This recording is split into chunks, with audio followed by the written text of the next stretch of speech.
was created to glorify God. And the moment we live without glorifying God, we'll never find satisfaction in this life. Because that is the very reason as to why we were created, to glorify God. And so,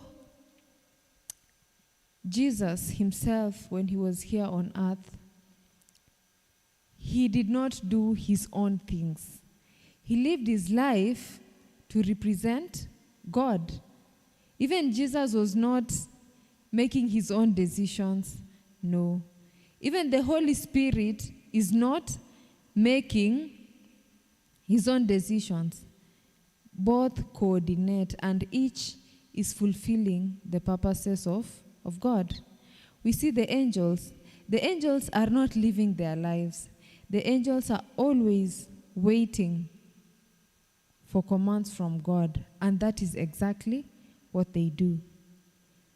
We as human beings who are created in the image of Christ also ought to walk as he walked and live as he lived.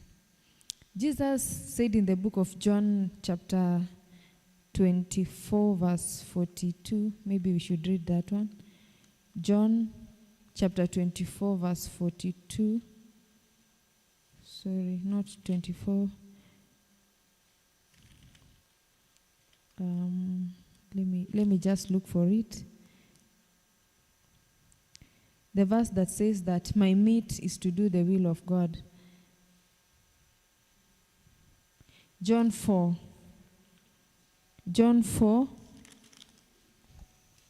verse.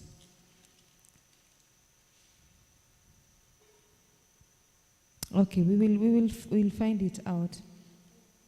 Yes? John 4:34. Yes. John 4:34, and it says, Jesus saith unto them, he was talking to the disciples, my meat is to do the will of God, is to do the will of him that sent me, and to finish his work. So Jesus was also living to do the will of his Father. So even us, we should always live to do the will of our Father. And we are going to see how the decisions that we make sometimes, thinking that they are our own decisions, affect other people. Remember the Egyptian midwives, the two Egyptian midwives that had received an order from the king to kill Hebrew male children. Because of the fear of God that was in them, they decided not to kill the Hebrew male children. And at the end, they did not know that the decision they were making spared a child called Moses. And Moses, at the end of time, became the deliverer of the children of Israel from Egypt. So for them, they were just obeying God. The commandment of God says, so for them, that is what they were just observing. And at the end, they saved a deliverer whom God used to deliver the children of Israel from Egypt. During the apostasy in the Jordan, the children of Israel, when they were at the verge of Jordan before crossing to the promised land, they had apostatized. And the anger of God was kindled against them. And plagues had come upon them because of their apostasy. There was a time when a man called Zimri went and took a Midianitish woman and brought her into the camp and wanted to sleep with her.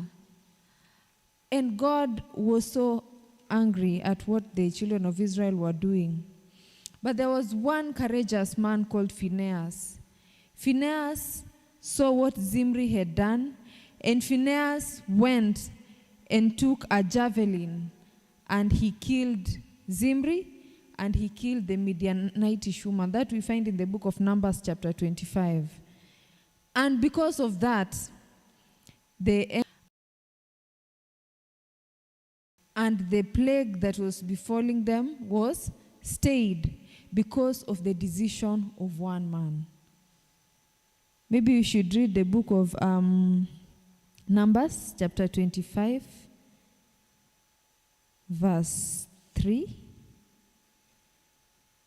Numbers 25, verse 3.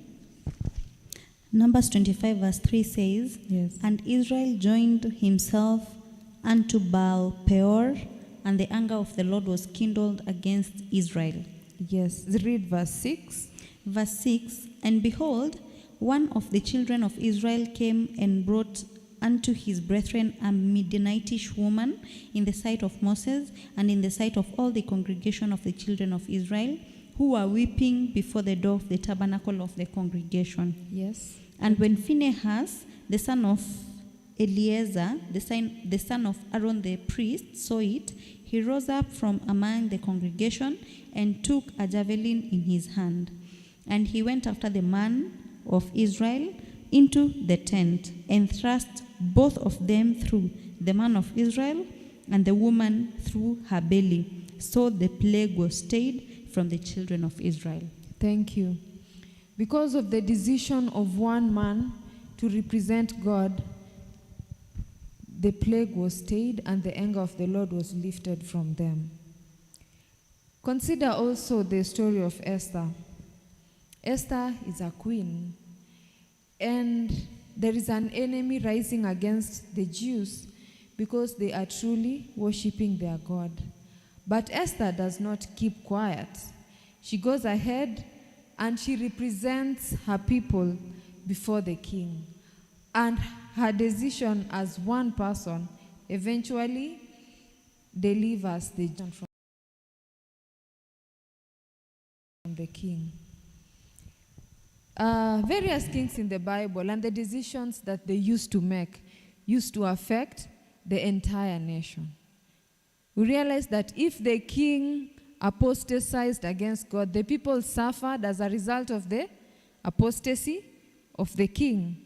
And if the king came and was God-fearing, they were also blessed because of the obedience of the king. The most common is about our first parents, Adam and Eve. They had been given a command that they shall eat from every other tree in the garden except of the tree of the knowledge of good and evil. But she chose to be separated from her husband, and she found herself at the point of temptation. And she yielded to temptation. And her yielding to temptation has costed us a lot. It was just the entrance of sin into the world. I don't think when Eve was taking the fruit at that tree, she was really thinking how far this could go.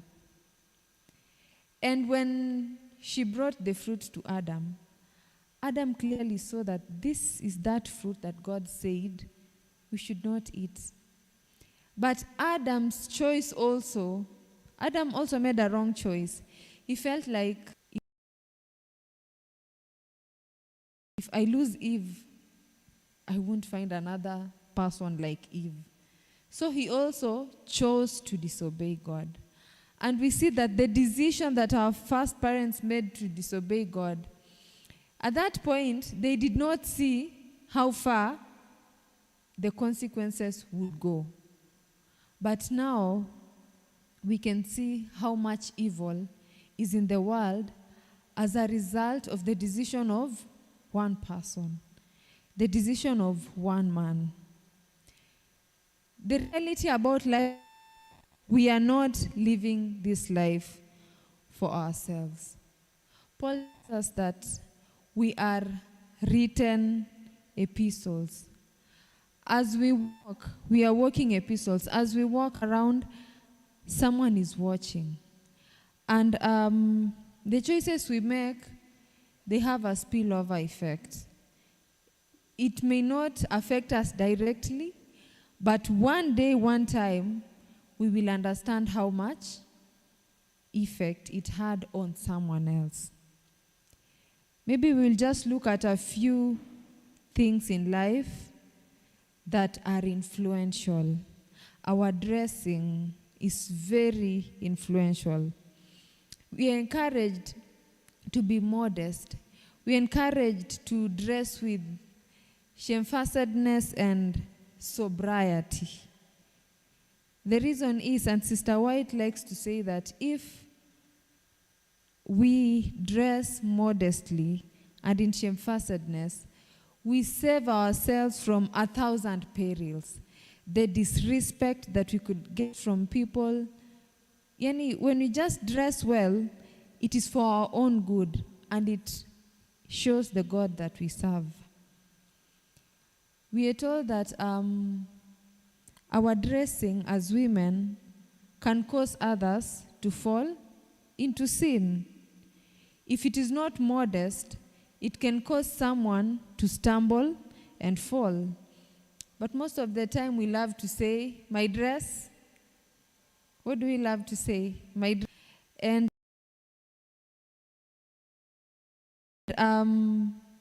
we are told that we should change that to my dress, God's choice.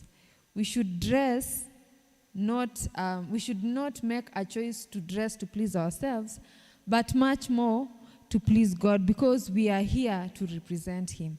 So if we dress in a manner that is immodest, definitely someone will look at us, someone will be tempted to think whatever they will think, someone will be tempted to speak whatever they will speak because of how we are dressing. We are told that our dress should be plain, it should be simple, it should be modest, it should be glorious, and it should be beautiful. Our dressing also will affect how we contribute to the needs of others. Sometimes, and someone once said that women are this kind of people who, when they pass by a place where clothes are being sold, that is the day they feel like they do not have clothes. Yani ukipita hapo siku unaona vile unateseka kweli kweli. Yani you find out that enyewe mimi I don't have clothes. And then you start buying clothes, and you have clothes. The means that you're spending to buy clothes is the same means that when someone comes to you and they're like, hey sister so-and-so, I am in need. I need finances to do ABCD. And most of the time they have genuine needs. But we have become extravagant in dressing until the means that be spent to help the needy don't have. When we come to church and a sister comes and says, I have this particular need, and we're like, I don't have. But you have too many clothes, you will buy another one. Some people will even get into debts to buy clothes. Imagine, that is how much extravagant we have become. In that way, we are squandering the means that God has intended that should be used to support His mission and to also take care of the needs of others. So that one decision in dress affects many, many other people and even God's mission. How we eat and how we prepare food is also a very serious decision, and it affects those that are around us. In the book Ministry of Healing, I will just paraphrase the quote.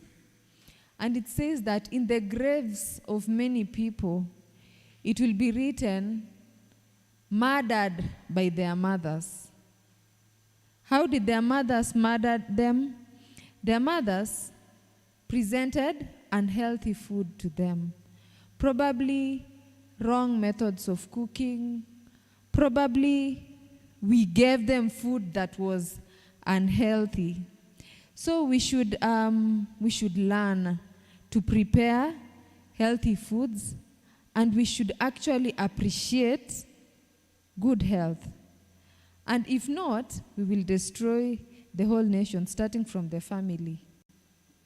Imagine it can be that simple, but you realize that the way we are here, most of our cooking methods we copied from our mothers, right? Didn't you copy from your mother? Yes. Most of how you cook your food, how you prepare your meals, the types of food that you have loved to eat, that sense of taste and sense of doing things was influenced by our mothers. So if we don't learn to do things the right way, we will actually make a lot of mistakes. We will actually present unhealthy people to the society. So we should actually appreciate health. We should be the first people to spearhead to implement the 8 doctors of health in our homes. Do you know the 8 doctors of health? Yes? The first one is we have nutrition, we have exercise, we have water, we have sunshine, we have fresh air, we have temperance, we have rest, and then we have trust in divine power. So we should implement these things, and we should encourage the people within our homes to also practice these things.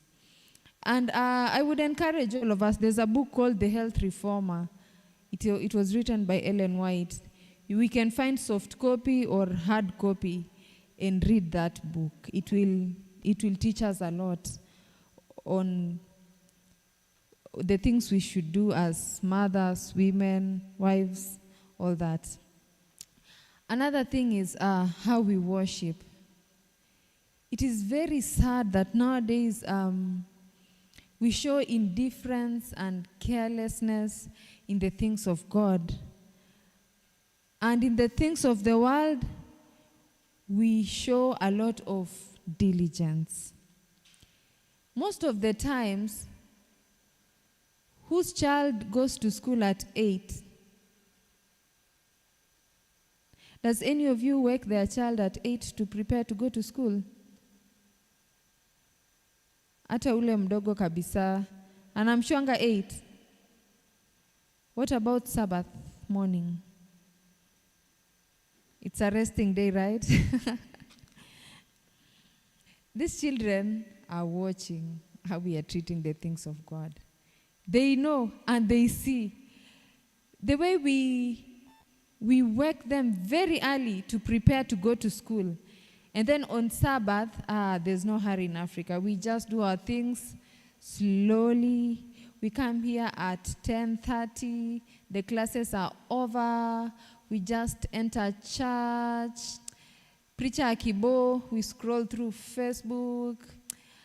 We call so and so and ask about ile biashara ilienda aje.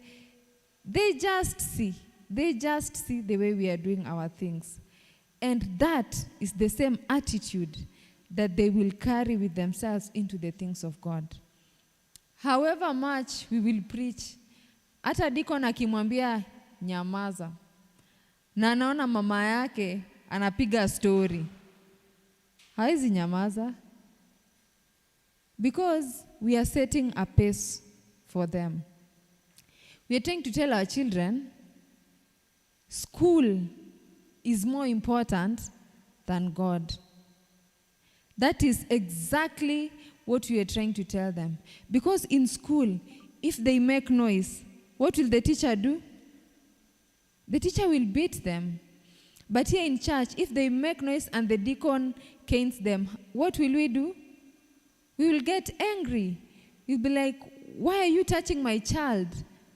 But in school, do you ask the teacher, why are you touching my child? You can even call the teacher the next day and be like, yes, discipline the child. But in the things of God, we show indifference. The sad thing is they are watching. how we are doing the things of God. They watch how the prayer meetings are organized in church and how we take them. The children are watching. They watch how we treat the camp meeting. They are watching. Even at home, how we carry out devotions. They are watching. Sometimes you go to a homestead, you find that the husband has called the whole family to devotion, and then the mother is there without a Bible. She's so tired. She's like, when will this end? So that maybe we watch a particular episode on television. The children are watching. And that is the same spirit that they will manifest when they have independence in life to do their own things. So how we treat hours of the Sabbath, how we treat the things of God, how we worship our God is the same way that the children will worship their God. For them, they just copy and paste. And apart from our children, there are those people within our neighborhood. Nowadays, you've heard people say, kitambo nilikuwa